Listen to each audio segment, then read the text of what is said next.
Warning, this video may challenge some of your deeply held beliefs and it may make you feel a little uncomfortable.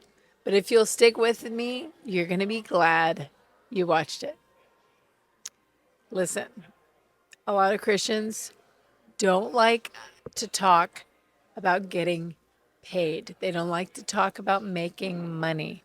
They don't like to talk about prosperity. Prosperity has such a bad rap these days, which frankly I don't understand because it's throughout the Bible. What do you think? God doesn't want us to prosper. He constantly talks to us about prosperity and wanting us to prosper. So how can you do it if you're constantly feeling guilty for charging? Listen, when I work with my book coaching clients or speaking clients, a lot of times they feel so guilty that they undercharge to the point that it is painful. That's not fair to the people they're speaking for. This is what it looks like. Somebody who has an amazing following with lots of interaction and engagement on social media, or has a lot of downloads of their podcast. They've earned the right to have people's attention and to have their ear. They maybe have published a book, and then I'll say, okay, let's talk to me about your speaking engagements. What is your fee generally? And they will say, and I'm not kidding you, $350. I'm like, what? Are we even in the same, like, are we on the same planet? In what way are you charging $350 for all that it takes to to be a public speaker? Because that tells me that that person is still living in a being paid by the hour mindset. Because if you're in a paid by the hour mindset, all you can think of is, well, I'm only speaking for 45 minutes. How could I charge more than $350 if I'm only speaking for 45 minutes? Well, you know what? First of all, the actual time that you are speaking is it's from the moment that you start preparing. It's not only the time that you're traveling, all of that counts too. The time that you're traveling, the time that you're away from your family, the time that you're spending the night out of town, but also it's from the time that you're preparing.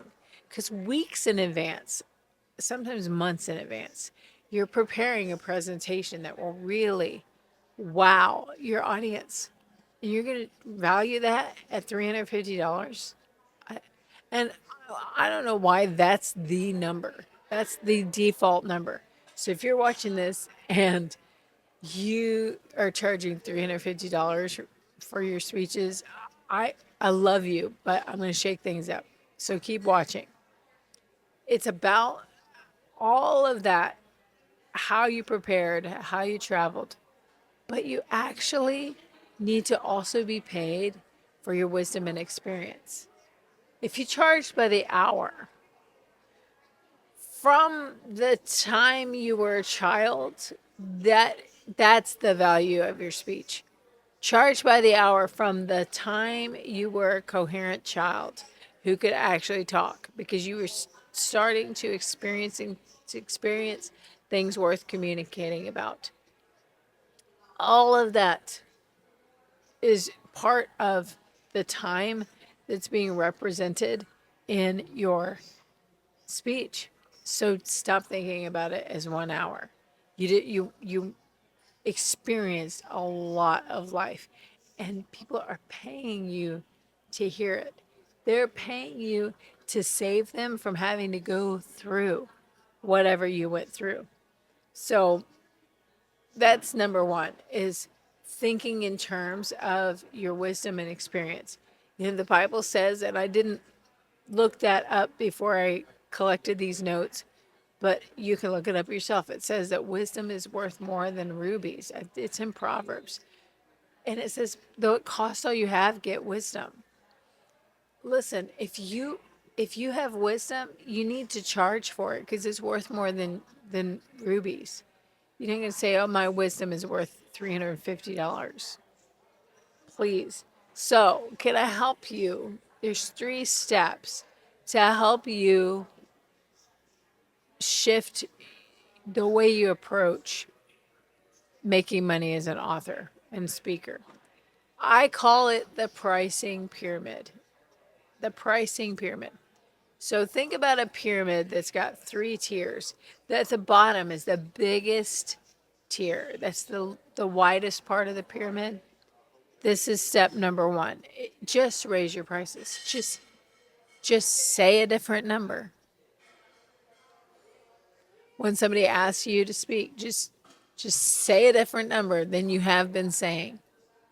Or stop saying, just pay me whatever you can, or just surprise me, or just pay me for my gas, or I'll just take an honorarium or a love offering.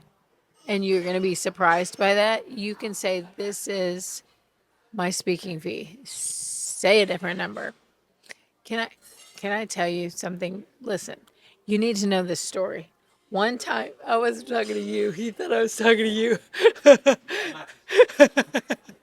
No, well, you'll like this story too.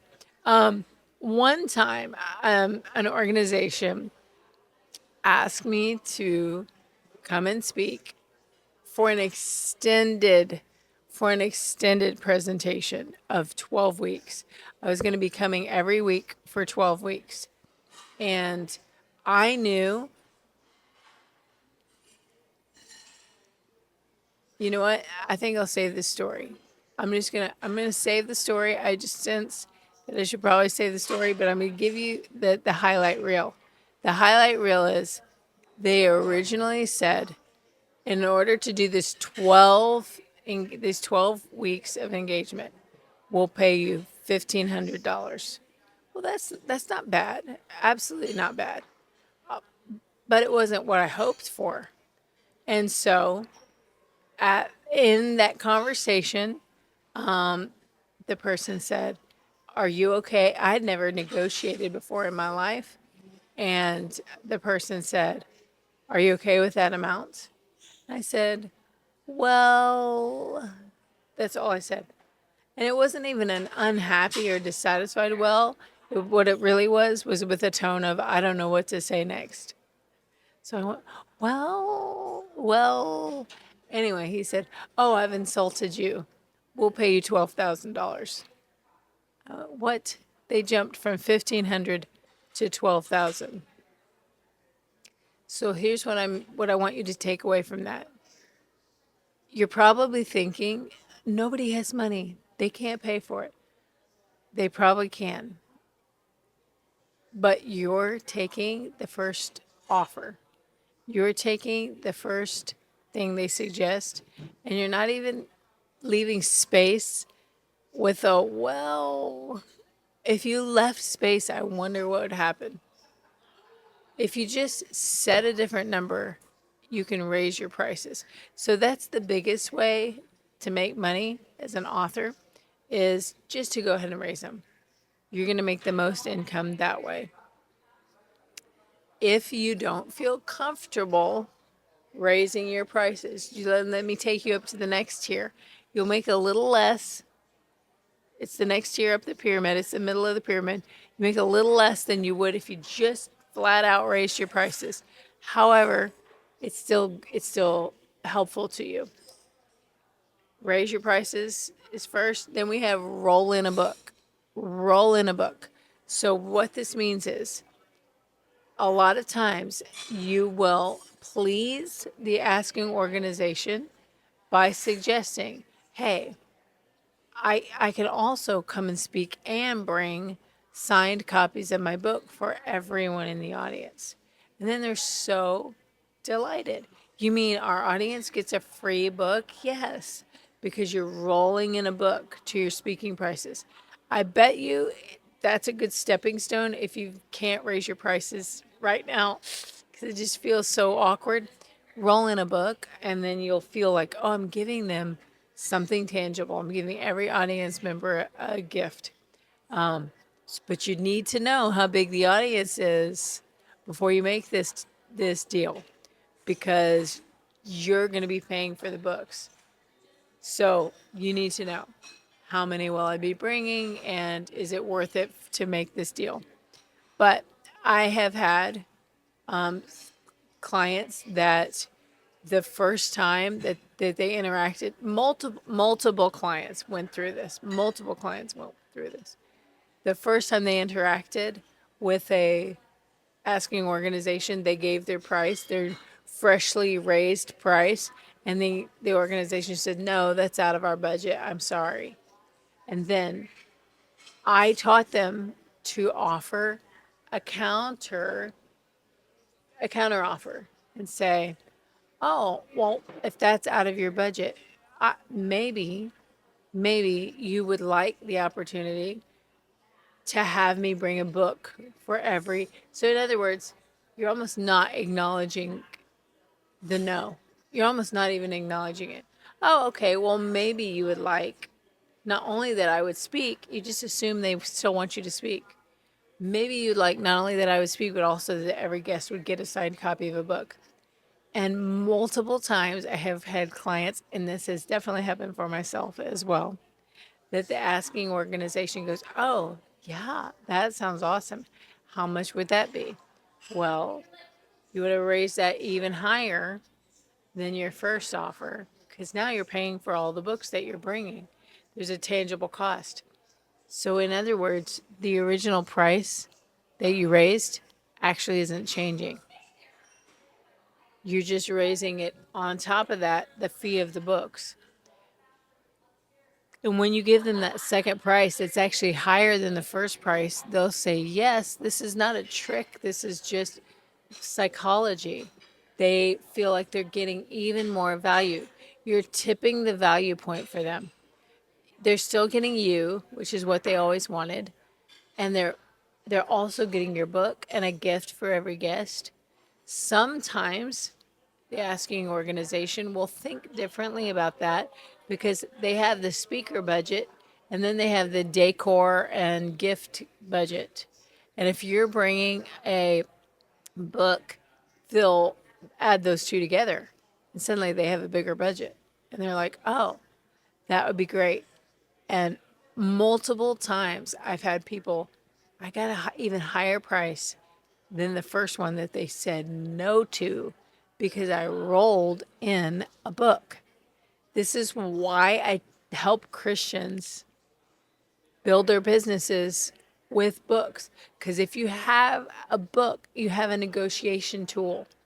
You have something that you can leverage to bring more value to your clients and to yourself. And the beautiful thing is, all the people who get the free book walk away with a way to contact you, and they will ask you if they can work with you. So, rolling in a book is a genius move, and that's your second tier in the pricing pyramid. Then we come to the final tier, the little triangle at the top of the pyramid. Now, this is the smallest way to make money on its own. But listen, if you want to start there, I encourage you to go for it. This is to have a retail table. We had raise your price, roll in a book, or retail table.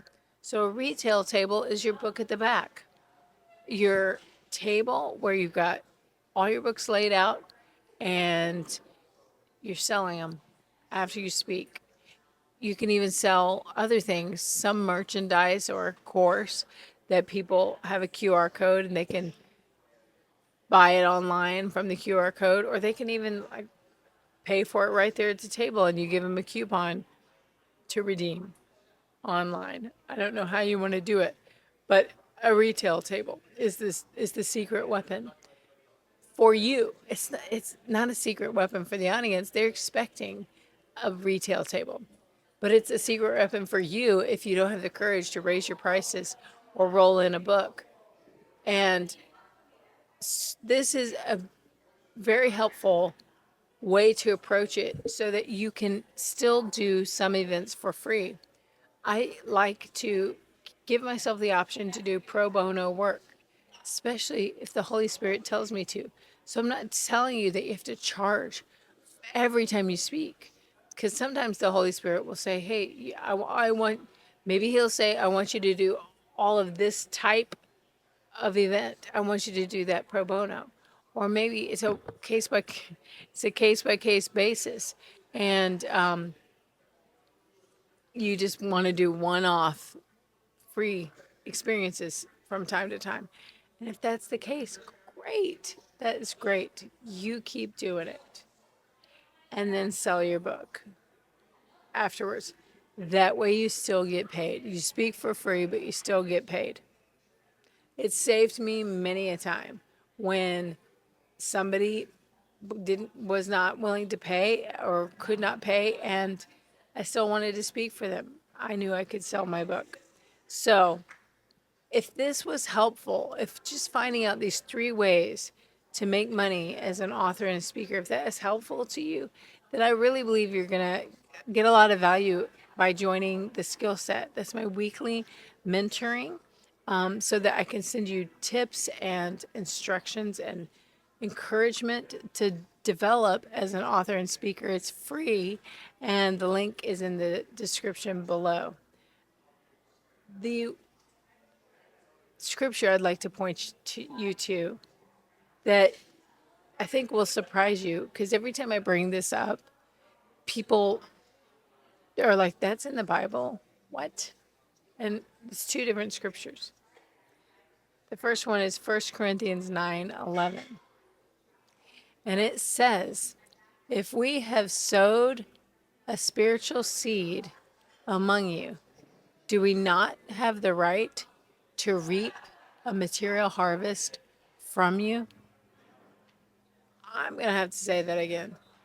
If we have sowed a spiritual seed among you, do we not have the right to reap a material harvest from you?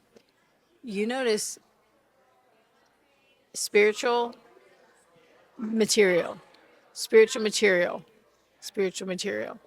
You make a spiritual investment in people, and you can receive a material investment in you. That's the way it's set up. That's the way it works. If that sounds amazing to you, mark it in your Bible, highlight it so that you can remember it. And also look up 1 Corinthians 9:14, which says, the Lord has commanded. Keyword, commanded, not a suggestion, not an idea. The Lord has commanded that those who preach the gospel should receive their living from the gospel. So those of you who are Christians who are like, I just feel guilty charging. I just feel like I shouldn't charge for sharing the word. I shouldn't charge for sharing the gospel or talking about Jesus. Well, you're breaking a command.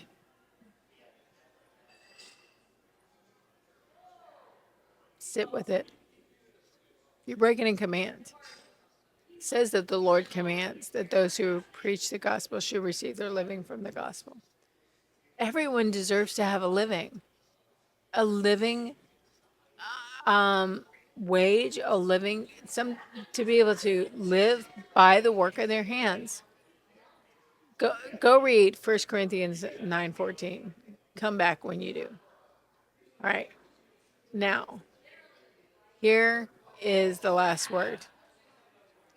Even if you decide, Nika, I'm still going to speak for free, or I'm still going to speak for $350. That's all right. It's up to you. You get to decide. But remember, a book at the back is your money hack. Always. See you next time.